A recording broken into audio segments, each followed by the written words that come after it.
श्री हाथीवान महाराज की परित्राज सरकार की, जिनके घर में बिल्कुल धन नहीं रुकता, बिल्कुल धन रुकता ही नहीं, कड़ी मेहनत करते हैं, दिन रात लगे रहते हैं, धन आता है, खूब आता है, वो बीमारियों के रूप में, अन्य किसी रूप में इधर से उधर चला जाता है। तो ऐसी अवस्था में आप क्या कर सकते हैं? क्या कर सकते हैं? ऐसी अवस्था में आपको बहुत कुछ अधिक नहीं करना। ऐसी अवस्था में केवल आप इस मंत्र का जप करें।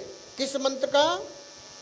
जो अभी हम बताने जा रहे हैं, इस मंत्र का जाप करें, और वो भी कमल गट्टा के माला से जप करें। कौन सी माला से? अब कुछ बेवकूफ बैठे हुए हैं अभी भी। अब वो पता क्या कहें, गुरुजी हमारे पास तो रुद्राक्ष की माला है। अरे हम कह रहे कमल गट्टा की, तुम बोले रुद्राक्ष की। हम कह रहे तुलसी की, तुम बोले लकड़ी की। जो हम कह रहे वह कान खोल करके अपनी इस मेमोरी में सेव करो।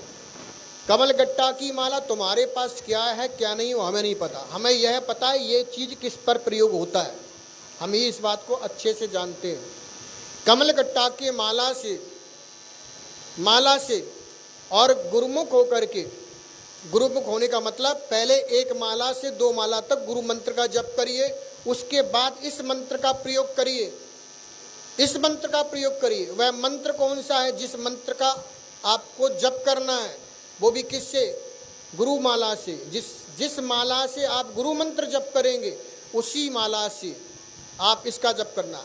तो गुरु जो मंत्र होता है ना, वह किसी भी माला से जप किया जा सकता है।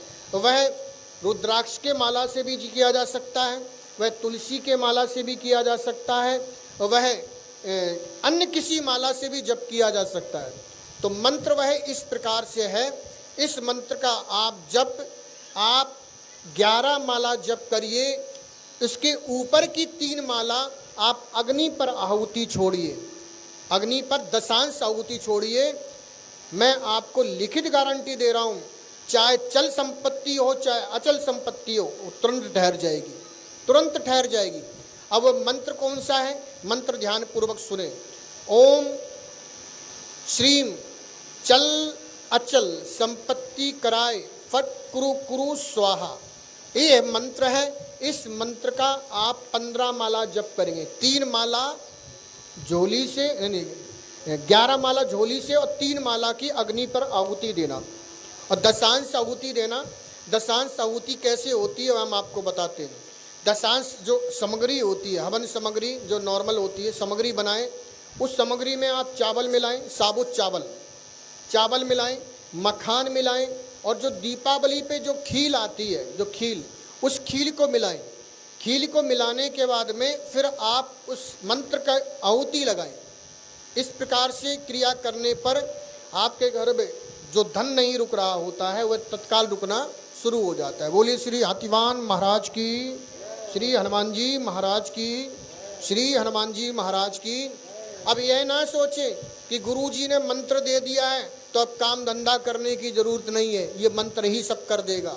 तो ऐसा नहीं है। आप अपना काम करो, कड़ी मेहनत करो, अब मंत्र का जाप करो। मैं लिखित दे रहा हूँ गारंटी, हम गारंटी दे रहे हैं बिल्कुल। अब आप काम धंधा भी ना करो, कर्म ना करो, केवल मंत्र ही मंत्र जपे जा रहे हो, है? नौकरी पे जा नहीं रहे हो, केवल मंत्र जप रहे हो, केवल मंत्र जप रहे हो, तो मंत्र उसमें क्या करेगा बताइए? मंत्र कुछ नहीं करेगा। फिर आप पहले कर्म कीजिए, कर्म के साथ साथ मंत्र का जप करिए, और फिर देखिए चमत्कार होते कि नहीं होते। बड़े बड़े चमत्कार होते हैं, बहुत बड़े बड़े चमत्कार होते हैं। चमत्कार तो तत्काल भी होते हैं, और तत्काल वाले चमत्कारों को देखने के लिए आपको बीज मंत्रों का सहारा लेना पड़ता है। और बीज मंत्र भी कौन से? जो यहाँ से आपको दिए जाते हैं वह बीज मंत्र। बोली श्री हाथीवान महाराज की, श्री हनुमान जी महाराज की, श्री हनुमान जी महाराज की। किसी के शरीर में, मैं कुछ आपको विशेष चीज़ें और बताता हूँ, ध्यानपूर्वक सुने। किसी के शरीर में कोई भूत प्रेत आ जाए, कोई खेलने लग जाए, ऐसे ऐसे सिर हिलाकर, होता ना, बाल खोल लिए सिर हिलाना शुरू कर दिया, और कोई कहे कि मैं भूत हूँ, कोई बाहरी हवा हूँ, तो आप कैसे पहचानेंगे क्या है ये? मैं एक छोटा सा प्रयोग बता देता हूँ, और जो कि बहुत ही कारगर है। बहुत ही कारगर प्रयोग है। आप कैसे पहचानेंगे कि इसके शरीर में कोई शक्ति आई है कि वैसे ही नाटक कर रहा है, कर रही है? ऐसी अवस्था में आपको क्या करना है? पहला प्रयोग कि प्लास्टिक की कुर्सी डाल देना, एक प्लास्टिक की कुर्सी डाल देना, कुर्सी या कोई भी बैठने का टेबल वगैरह डाल देना उसके आगे। अगर वह शक्ति शरीर पर कोई आई हुई, भूत बाधा, कोई अन्य कोई भी XYZ, अगर वह व्यक्ति कुर्सी के ऊपर बैठ जाता है, प्लास्टिक की कुर्सी पर बैठ जाता है, तो आप यह समझ लेना कि इस व्यक्ति के ऊपर ना कोई भूत है, ना कोई परीत है, ना कोई शक्ति है। क्योंकि कोई भी शक्ति प्लास्टिक के ऊपर कभी नहीं आती, कभी नहीं आती। और ऐसी अवस्था को समझ करके अब आपको आगे बताने की आवश्यकता नहीं है। आपको किस मंत्र का प्रयोग करना है? आपको किस सूत्र का प्रयोग करना है? पता ना क्या करना है? पता है ना? क्या एक कहावत सुनी है ना? क्या है?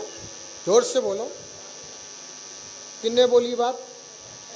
हाँ, बिल्कुल 100% बोली, मार के आगे। और ये सही है, लेकिन असली वाला मत कर लेना कि पता लगे असली का बैठा हो और असली वाला अगर आ गया तो मत करना, तो काम बिगड़ जाएगा। बिल्कुल 100% बता रहा हूँ। पहले प्रैक्टिकल कर लेना कि असली का है भी कि नहीं है। पता चले तुमने प्रैक्टिकल किया भी नहीं, चेक किया नहीं और तुम शुरू हो गए, तो शुरू हो गए तो तुम अंत समय तक तुमसे लड़ेगा, वो लड़ेगा, ये लड़ेगी, अच्छा लड़ेगी ज़्यादा, अंत समय तक लड़ेगी और उस लड़ाई में तुम हार जाओगे। ये 100% तुम हार जाओगे और वो लड़ती रहेगी, लड़ती रहेगी, लड़ती रहेगी, तुमको आखिरी समय तक नहीं छोड़ेगी। जब तक तुमसे हाथ पैर ना दबवा ले, छुपवा ले, माथा ना टिकवा ले, तब तक तुम्हें छोड़ेगी नहीं। तो उस अवस्था को, उस स्थिति को समझ करके ही आगे कदम बढ़ाना।